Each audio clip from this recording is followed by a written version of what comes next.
Hello, I'd like to read you a story today. This is a story I've been working on, and I thought instead of making like a video of you seeing me, I'll make it like an audiobook. So it's like, yeah, I've never listened. Well, I have as a child, but it's very Song of Ice and Fire influenced. I'll just set the scene. It's real world. It's not really fantasy, I guess. It's a kind of romanticizing the past, sort of. But yes, don't comment being like, oh, this is just a Song of Ice and Fire, bloody rip off, bastard version but in the real world. I haven't set a particular date yet for it. I've said it's set in Northumbria, the old kingdom. They've which run from like York up to like parts of southern Scotland, which is where I would be, and it's like a lot of 100 years ago, not like 300 years ago. We're talking like nearly 1,000 years ago, I guess, like a bit after the Romans went. So I guess it's sort of Anglo-Saxon. I might explain the German names. But right, okay, I'll take you into it. I'll put some cool pictures of forests and stuff. And okay, there was a man who went by the name of Tobias. He lived in a gloomy woods, all alone. Right, okay, yeah, okay. A long time ago, in a land not far from here. Well, not far from me, because it's not from. He was not the most comely of fellows, but he was neither the most ugly of fellows. He was at an age where most of his friends were getting married, but he was as far from married as one could be. This filled him with great sorrow, knowing his friends would no longer have time for him once they were all married, and so on. All Tobias had was his trusty dog, Johann. His dog was named after his favourite lute player, Johann Lightning Flexerson, popularly known across the lands for his intensely fast lute solos. Yeah, that's funny, isn't it? Tobias knew all the folk songs of old, and frequented many taverns in the nearby town.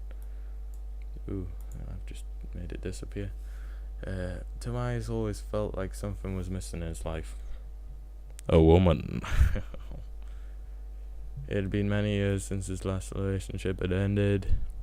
It hurt him deeply even to think of her. He stared out a window in the dark.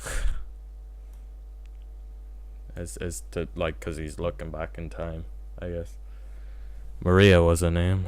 She was one of the fairest maids he had ever laid his eyes upon. This was many years ago, just after the war. Now, quick note there.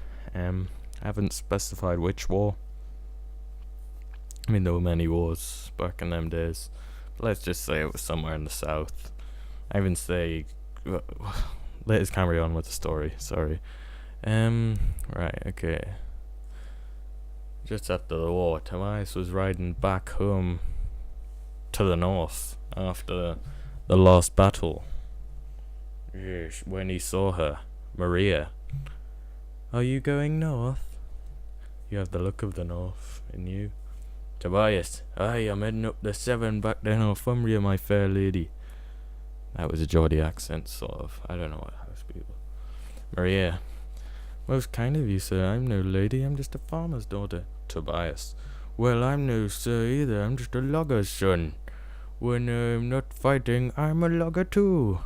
And on that ride north, love soon blossomed. They camped under the stars when there was no end. Tobias made a big fire to keep them very warm.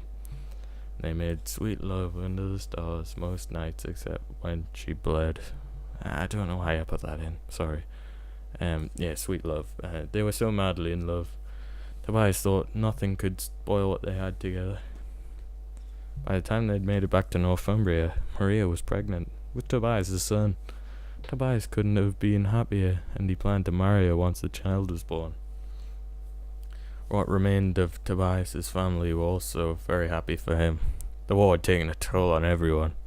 Not that his family died in the war, but they died around the time of the war. Okay, so his older brother Jonas and his father Willem.